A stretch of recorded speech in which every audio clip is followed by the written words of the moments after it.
বড় ধাক্কা।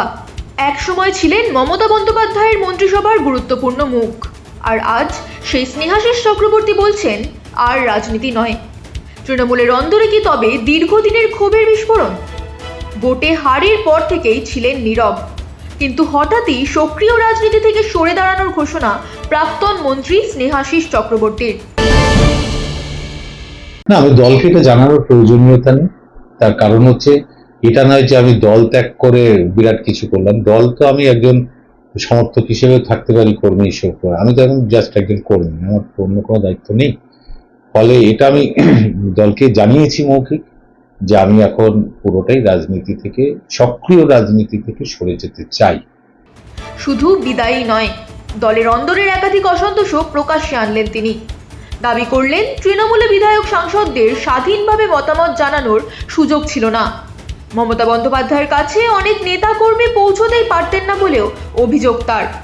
নির্বাচনী পরাজয়ের পর সংগঠনের ব্যর্থতা, নেতৃত্বের সঙ্গে দূরত্ব এবং আইপ্যাক নির্ভর রাজনীতির দিকেও ইঙ্গিত করলেন প্রাক্তন পরিবহন মন্ত্রী। তাহলে কি তৃণমূলের অন্দরের ক্ষোভ এবার একে একে সামনে আসছে? কারণ এই যে পরিস্থিতির মধ্যে রয়েছে, এইগুলোর সাথে খাপ খাওয়ানো আমার পক্ষে সম্ভব নয়। ওর বিরুদ্ধে বলবে, ও দল ছেড়ে দেবে, তারপর আবার মমতা বন্দ্যোপাধ্যায়ের বিরুদ্ধে বলা, আবার এখান থেকে নতুন চিফ মিনিস্টার রয়েছে শুভেন্দু অধিকারী, তার বিরুদ্ধে বলা, দল করতে গেলে তার বিরুদ্ধে আবার দুটো বাজে কথা বলা। এই রাজনীতি আমি পছন্দও করি না, আর ওটার মধ্যে আমি থাকতে চাই না। কারণ শুভেন্দু অধিকারীও লড়াকু নেতা এবং তিনিও প্রচুর পরিশ্রম করেছেন, আমাদের দলই করতেন।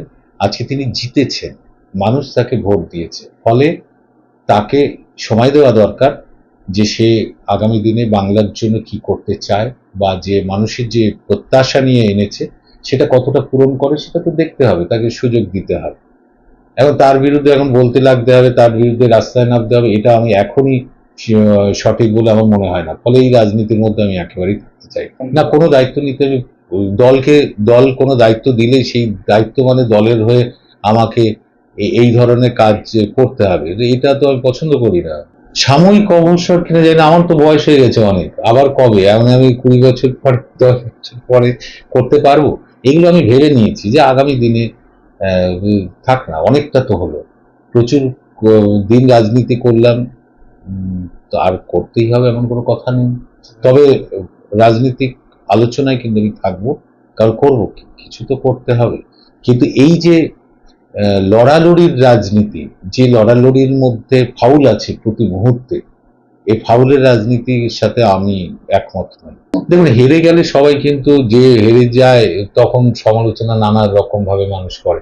এটা জিতে গেলেও বলতো না আইপ্যাকই ঠিক আছে। তো এখন যার যা ক্ষোভ আছে সেই ক্ষোভটার কথা বলছি, ওসবের মধ্যে আমি ওই নিয়ে আলোচনা করতেও চাই না। অভিষেকের মতো চেষ্টা করেছে, তবে আরো বেশি করে দলের নেতাদের সাথে, জেলা লেভেলের নেতাদের সাথে সরাসরি তার যোগাযোগ থাকলে আমার মনে হয় ভালো হতো। সেই জায়গাটায় বিরাট অভাব ছিল, হ্যাঁ, এটা একটা বিরাট খামতি ছিল। দিদিকেও অনেকে পায়নি, সরাসরি পায়নি দিদিকে, এটা একটা বিরাট খামতি ছিল কিন্তু দলের মধ্যে।